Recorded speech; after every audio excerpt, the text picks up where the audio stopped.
Episode 1, The Unmarked Envelope. It started on a completely ordinary Tuesday. I was at my office, finishing up a mountain of paperwork. My desk was cluttered with coffee cups and sticky notes, and I was counting down the minutes until I could go home. That's when I noticed the envelope. It wasn't there when I sat down in the morning, I was sure of it. Plain white, no markings, no name. Just sitting there. At first, I thought it was a memo or something a coworker had dropped off, but when I opened it, I froze. Inside was a single photograph of me. I was sitting at my favorite diner, the one I go to every Wednesday after work. In the photo, I was hunched over a plate of pancakes, scrolling through my phone. The angle was so close, so perfect. It was as if the photographer had been standing just a few feet away. I looked around the office, trying to spot someone acting strange. Was it a prank? A joke? But no one seemed to be paying attention to me. "Hey,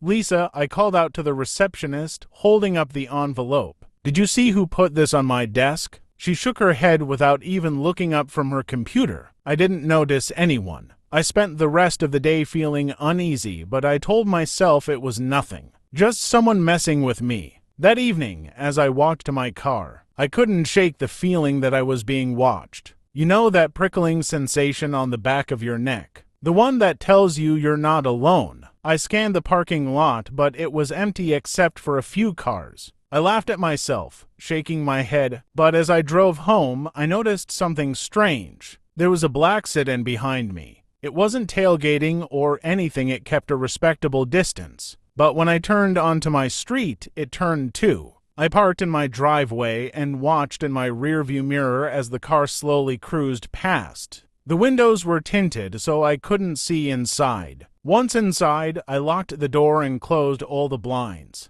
"Stop being paranoid," I muttered to myself, trying to focus on something else. I turned on the TV, heated up some leftovers, and settled into the couch. But my mind kept drifting back to that envelope, that photo. Why would someone take a picture of me? What were they trying to tell me? Before I went to bed, I double-checked all the locks. Then, just to be safe, I pushed a chair under the doorknob. I felt ridiculous, but I also felt safer. I told myself I'd forget about it by morning. But I was wrong. The next day, there was another envelope. This time, it wasn't on my desk at work, it was on my doorstep. I stared at it for a long moment, debating whether or not to pick it up. My heart was pounding, and every instinct in me was screaming to leave it alone. But curiosity got the better of me. I tore it open, and my blood ran cold. Inside was another photo of me, but this one was different. It wasn't taken at the diner or anywhere public. It was taken through my bedroom window, and underneath it, scrawled in messy handwriting, were the words, "You're not safe."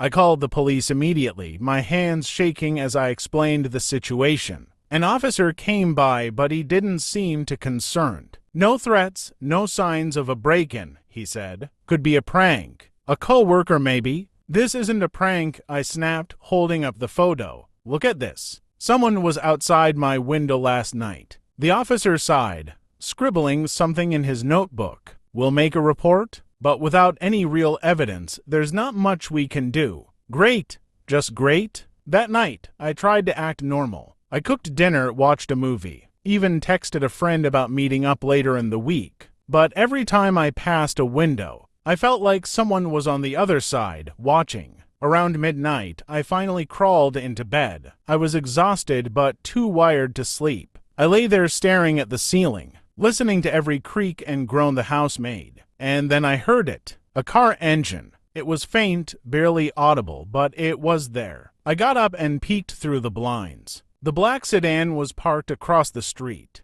Its headlights were off, but the engine was running. I ducked back down, my heart pounding in my chest. I grabbed my phone and took a photo of the car just in case. But when I looked back outside, it was gone. That was the moment I realized this wasn't just a prank. Someone was watching me. Someone knew where I lived, where I worked, where I ate. And they weren't done with me yet. What's coming next? The appearance of the mysterious black sedan raises the stakes. Who is behind the wheel, and what do they want? Thank you for being part of this gripping story. Stay with us for the next episode where the shadows grow darker. Don't forget to like, share your thoughts in the comments, and subscribe for more.